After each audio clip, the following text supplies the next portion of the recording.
বর্তমান মুসলমানের কাছে আসামে এত মাটি হয়েছে, আসামিজ মানুষের কাছে থেকে মাটি না কিনলেও মোটামুটি কোনো সমস্যা নাই। ১ নম্বর কথা। ২ নম্বর কথা হইল, মুসলমান মানুষে আসামে কি নিয়ে আইছিল? কিছু তো নিয়ে আইছিল না। ওই সময়ও পূর্ববঙ্গ আর আসাম একই কান্ট্রি আছিল। তা ওই কান্ট্রি থেকে ওই পাশা থেকে এই পাশে আইছে। দেশ তো আলাদা ছিল না, একই দেশের থেকে এক প্রান্ত থেকে অন্য প্রান্ত গেছে, বুঝছেন? যেরকম কলকাতা থেকে রাজস্থান গেছে, এরকম বাংলাদেশের থেকে আসামে আসছে, কিন্তু ওটা অন্য কান্ট্রি ছিল না, একই কান্ট্রি ছিল। ওই সময় মুসলমান মানুষ এক প্রান্তে আরেক প্রান্তে আসা, এটা তো কোনো বিদেশি কথায় আসে না।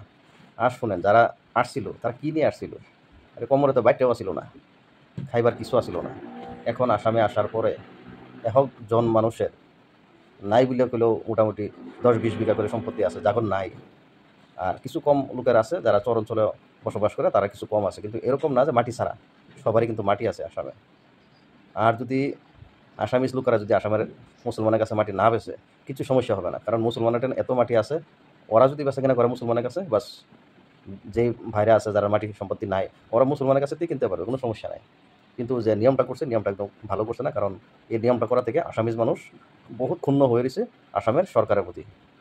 তাই সরকারের অনুরোধ জানাই যে এই নিয়মটা খুব কম কম সময়ের ভিতরে যাতে এটা উঠায় লয়, কারণ এই নিয়মে দেশের বহুত মানুষ সারা শাস্তি ভুগছে বা ভুগবো বা ভুগবার লেগে ব্যবস্থা করতেছে।